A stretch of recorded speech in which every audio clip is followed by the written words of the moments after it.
Welcome Christmas. Welcome to Christmas time candy making. That's what I love to do at Christmas. I love to bake, I love to decorate, and I love to make candy. And I feel like candy making, it just isn't around a lot anymore. And why is that? I don't know. But I think we need to bring our taste back for good old Christmas candy, and that's what today's is. It is sponge candy, which some people also call honeycomb. Maybe it's just like my family called it sponge candy because it kind of looks like a sponge when you're done. It's really simple. What I like about it is it's not annoyingly sweet and just sweet. It has kind of complex flavors and is like sweet like a candy, but also kind of has different tones in it, which really are just layers of delicious flavor. So to get started, honestly, pretty simple stuff here.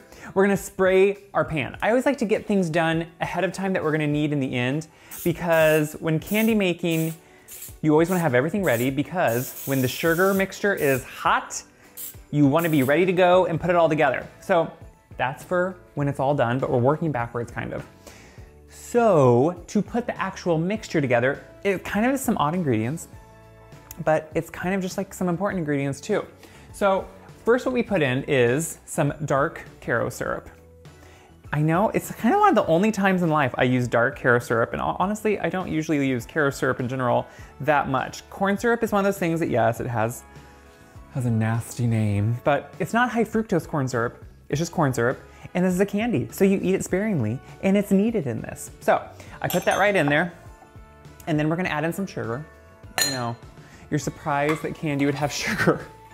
Don't be. It's a fun candy. So we're gonna dump that right in there. It's honestly, this actually has some of the fewest ingredients of anything. One of the odd ingredients, and this is more for a reaction at the end, which you'll see, I love that in candy making, is a little bit of vinegar, just white vinegar. We're gonna put that right in there. So at first you're probably gonna think, doesn't sound like that great a candy, Caleb. I get it. I get it, but all I'm gonna say is trust the process.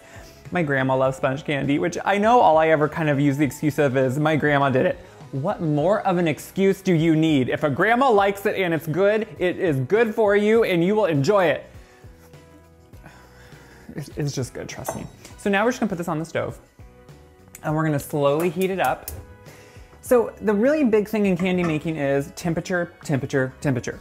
You don't wanna blast the heat on right away, but what you wanna do is slowly bring the mixture up to a simmer, then to a boil, and then we're gonna let it heat up to pretty much a hard crack stage of 300 degrees. That's why it's really important to have a good thermometer that you trust and that you feel like you're comfortable with. I like an instant read thermometer because I like to poke and check various areas for temperature to make sure it's consistent. You can also get a candy thermometer if you're used to that. Fit it onto the side of your pot that you're using and just make sure it isn't touching the bottom because that can give it an error reading. So I'm gonna slowly heat this up, let it come to a boil, and we're just gonna heat it up to 300 degrees. If you come in and look how this is looking, this is what it starts looking like. It's just boiling slowly. And this is what I do. I stir mine kind of with my point of my thermometer just to be checking it at all these different spots, because honestly, as I'm going, the temperature keeps changing around in different spots. So I like to see what it overall is. And sometimes if it's varying just like a few degrees, that's fine. You can kind of average it in your head. It's not a huge deal. Sugar, as it cooks in general, don't be worried if you stay at one temperature for quite a while. Sugar kind of has shelves, and like to reach and get past a point, sometimes it needs to cook a while and cook off some of the excess water that's in there, and then it can start reaching higher again. So just have patience. That's kind of more the important thing. You don't want to do it too fast. You don't want it to go, so just be careful, but I'm actually getting there. So I'm gonna take this off. I always wipe mine right away because that tip, it will harden really fast with the sugar. So we're gonna pull this off. And this is when you just wanna be ready to go.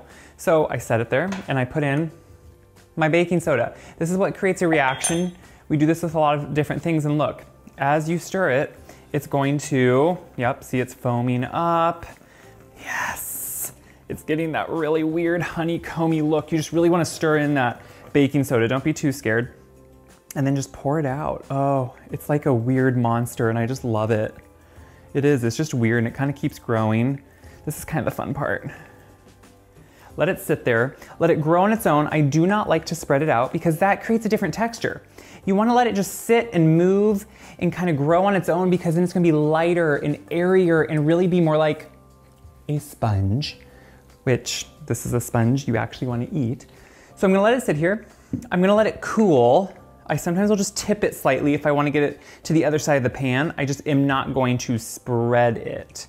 And then anything you kind of take off of your spatula, it will have a different texture, so don't feel bad. Just put that in a corner kind of for yourself. So we're gonna let this cool completely. We're not gonna touch it. And then we're gonna do a little bit of extra specialness on it. We're gonna dip it in chocolate. It's not that great, but it actually is amazing. So let it cool, don't touch it. You will burn your hand, you will never forgive yourself. I've done it, I have scars. Give it time.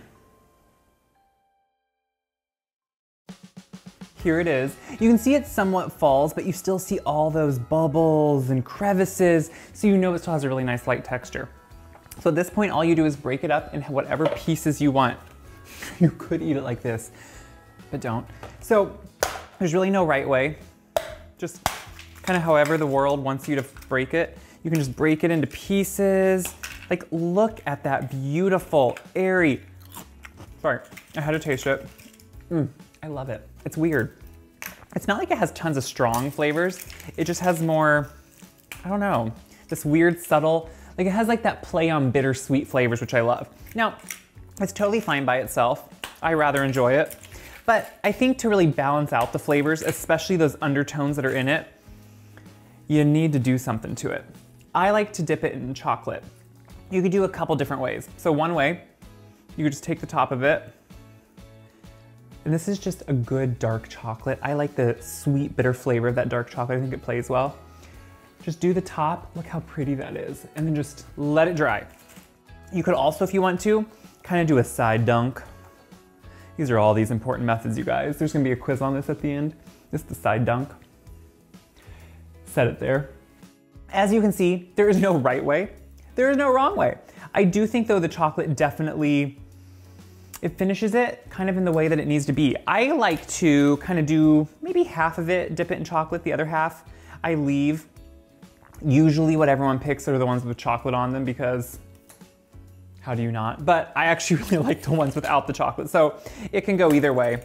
The more you break it, if you try to break it in too small of pieces, it kind of wants to start crumbling. So those pieces I love to use on cakes or on different things, or just eat them for myself because let's be honest, that's how a lot of this ends up.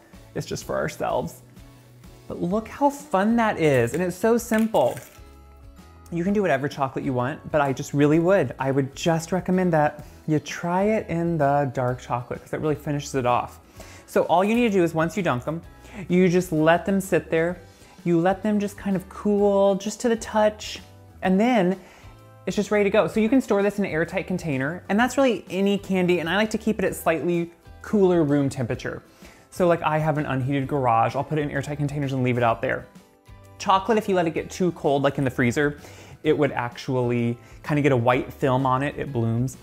Same with the honeycomb, if it gets too hot, so like if it would get really hot where you live and it gets almost a little bit of humidity to it, it can get sticky and tacky. So you kind of just have to know where you live, and sometimes I'll even, if we're gonna get in a weird kind of warm spell and I have it in my unheated garage, I'll pop it maybe just in my fridge for a while just to kind of keep it better.